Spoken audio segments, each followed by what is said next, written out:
इच्छा ज्यादा मत करो, क्योंकि ज्यादा इच्छाएं दुख का कारण बनती हैं।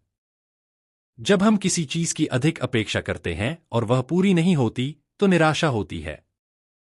संतोष और धैर्य रखने से मन को शांति मिलती है। जीवन में आवश्यकताओं और इच्छाओं के बीच संतुलन बनाना जरूरी है, वरना मन कभी स्थिर नहीं रह पाएगा।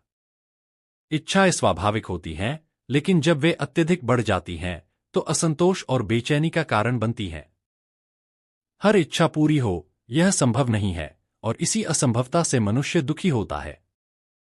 अगर इच्छाओं को सीमित कर लिया जाए और जो मिल रहा है, उसमें संतोष रखा जाए, तो जीवन अधिक सहज और सुखद हो सकता है। इच्छाओं पर नियंत्रण रखना ही सच्ची समझदारी है। जब मनुष्य अपनी इच्छाओं को सीमित करता है, तो उसे शांति और संतोष की अनुभूति होती है। जितना अधिक हम बाहरी चीजों में सुख खोजेंगे, उतना ही दुख बढ़ेगा। असली आनंद भीतर की संतुष्टि में है, न कि बाहरी उपलब्धियों में। इसलिए आवश्यकता के अनुसार इच्छाएं रखें, लेकिन उन पर पूरी तरह निर्भर न रहें। इच्छाओं को सीमित करना आत्मनियंत्रण का हिस्सा है। जब हम अनावश्यक इच्छाओं के जाल में फंसते हैं, तो मन अशांत हो जाता है और हम वर्तमान का आनंद नहीं ले पाते। सच्चा सुख तब मिलता है जब हम जो पास में है, उसकी कदर करते हैं, और जो नहीं है, उसके लिए व्यर्थ चिंतित नहीं होते। संतोष और सहजता ही जीवन को सरल और सुखमय बनाते हैं। इच्छाएं जितनी कम होंगी, मन उतना ही हल्का और स्वतंत्र रहेगा। जब हम अपनी इच्छाओं पर नियंत्रण नहीं रखते, तो वे हमें नियंत्रित करने लगती हैं। हर चीज पाने की चाह हमें बेचैन बना देती है, जबकि सच्चा आनंद आत्मस्वीकृति और वर्तमान में जीने में है।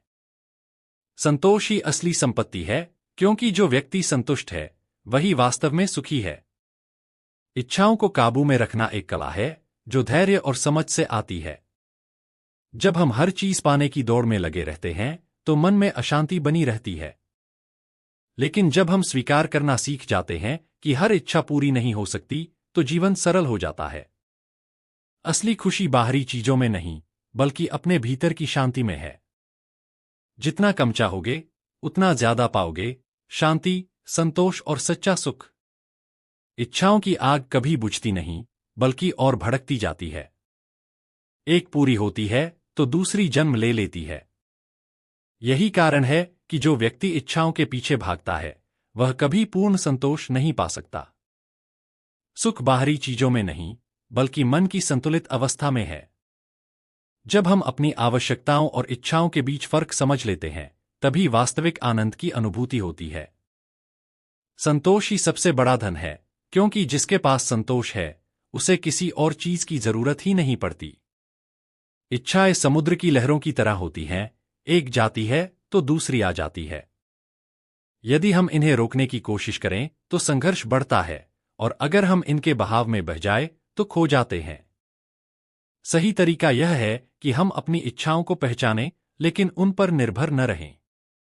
जो मिला है, उसमें आनंद लेना, और जो नहीं मिला, उसके लिए परेशान न होना ही सच्ची समझदारी है। जब मन इच्छाओं से मुक्त होता है, तभी वास्तविक शांति और आनंद का अनुभव होता है। इच्छाएं मनुष्य को भटकाती हैं, क्योंकि वे कभी स्थिर नहीं रहतीं। आज जो चाहिए, कल उसकी जगह कुछ और ले लेता है। यह अंतहीन दौड़ हमें भीतर से खाली कर देती है। सच्चा सुख तभी मिलता है जब हम इच्छाओं को समझदारी से नियंत्रित करते हैं और अपने मन को वर्तमान में टिकाने का अभ्यास करते हैं। संतोष कोई कमजोरी नहीं, बल्कि सबसे बड़ी ताकत है, क्योंकि जो संतुष्ट है, वह हर परिस्थिति में सुखी रह सकता है। इच्छाओं पर काबू पाना आत्मशक्ति का प्रतीक है। जब मनुष्य हर चीज को पाने की लालसा में जीता है, तो वह कभी शांति नहीं पा सकता। इच्छाएं नियंत्रित नहीं होती, बल्कि और बढ़ती जाती हैं, और यही असंतोष का कारण बनता है। असली संतोष बाहरी उपलब्धियों में नहीं, बल्कि भीतर की संतुष्टि में है। जब हम जो है, उसमें खुश रहना सीख जाते हैं, तो जीवन हल्का और आनंदमय हो जाता है। इच्छाएं कभी समाप्त नहीं होती, और जब हम उनका पीछा करते हैं, तो अंततः वे हमें और ज्यादा अधीर कर देती हैं। जब तक हम बाहरी चीजों में अपनी खुशी की तलाश करते रहेंगे, तब तक मानसिक शांति और संतोष की कमी बनी रहेगी। सच्चा सुख तब है जब हम अपनी इच्छाओं को साधारण और सीमित रखते हैं, और जो है, उसी में संतुष्ट रहते हैं।